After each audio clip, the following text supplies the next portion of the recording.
Uh, brother, I just want to, have the right interpretation, or you can say right definition of conversion. Okay, I have a completely different background people in the. So if they attack, I had a persecution 19, so we faced it, full church we faced it. But again now the GR has been changed, and they are putting this conversion issue in a big way. So how something happens, so what will be the right tactic or right way to face it and to speak it out, if suppose this thing happen? Right now, the constitution given by Baba Saheb Ambedkar द्वारा जो दिया गया संविधान है अभी तक वो effect में है। वो संविधान में article number 25, 26, 27 they speak about religious freedom and fundamental right। कोई भी आदमी हिंदुस्तान में जो पैदा हुआ, कोई भी आदमी कौन सा भी धर्म को विश्वास कर सकता है और धर्म को प्रचार भी कर सकता है।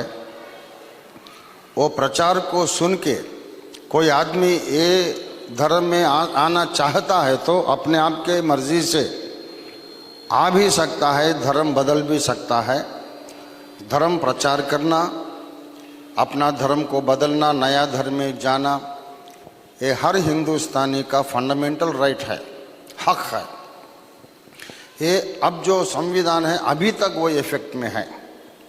इसीलिए ये मनुवादी लोग जो शासन करते हैं इस वक्त भारत के ऊपर, ये संविधान को बदलना चाहते हैं, एक नया संविधान को लाएंगे वो लोग बोल रहे हैं। अगर इस वक्त तो प्रभु यीशु मसीह ने हमें बचाया है, एक अद्भुत काम हो गया। हमारे आदरणीय प्रधानमंत्री जी बोल रहे थे और कई बीजेपी के लीडर्स भी ऐलान कर रहे थे, अगर 400 सीट से ज़्यादा हमें मिल गया लोकसभा में, हम ये कॉन्स्टिट्यूशन को बदल देंगे, ये संविधान को हम बदल देंगे। ये संविधान हमें नहीं चाहिए, एक नया संविधान, हिंदुत्व का संविधान हम लाएंगे। वो संविधान में ऐसा रूल रहेगा, अगर तुम इंडिया का सिटीजन बन के रहना चाहते हो तो ये ऐलान करना पड़ेगा, डिक्लेयर करना पड़ेगा, मैं हिंदू हूँ। अगर आप प्रकट करेंगे मैं हिंदू हूँ बोल के, तभी आप हिंदुस्तान में फंडामेंटल राइट्स पाएंगे। अगर कोई और धर्म के रहेंगे, ईसाई रहेंगे, मुस्लिम रहेंगे, बुद्धिस्ट रहेंगे, हिंदुस्तान में जी सकते हैं लेकिन एक जानवर के जैसा, बिना कोई फंडामेंटल राइट्स के। कोई आपके ऊपर मारपीट करेगा, तुम शिकायत नहीं कर सकेंगे, शिकायत भी करेगा तो नहीं ले, तुम सिटीजन ही नहीं तो कैसा शिकायत करेंगे। ऐसा संविधान लाएंगे बोल के वो लोग सपना देख रहे थे। अगर 400 सीट मिल गए तो सिर्फ वो 400 पार नहीं हुआ, 200 पार हुआ।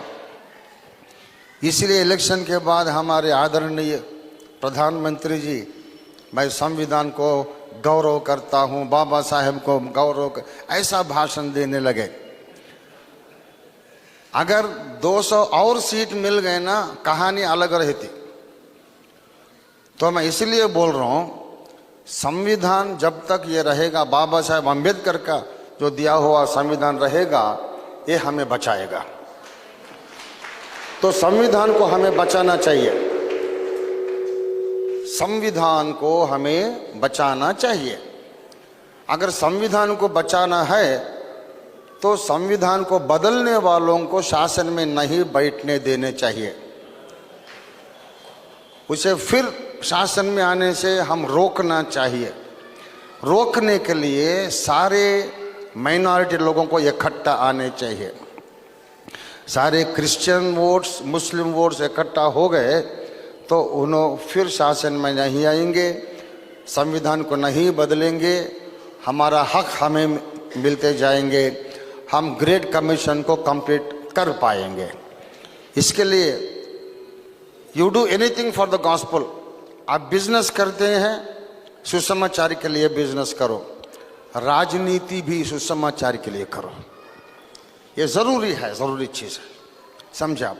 सो अभी तक तो हमारा हक है, लेकिन आइंदा क्या होगा नहीं मालूम। अगर हम इकट्ठा नहीं होंगे तो सारा देश मणिपुर बन जाएगा।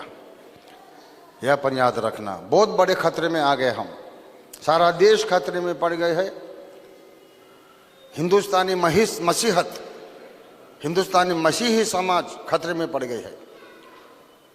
हम अपने आप को बचाना है, सब लोगों को बचाना है, हर हिंदुस्तानी को नरक से बचाना है और मसीही समाज को ये मनुवादी से बचाना है। तो हम इकट्ठा होना ये अवश्य है।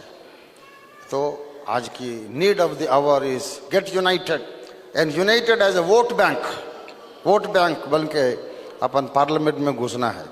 राइट।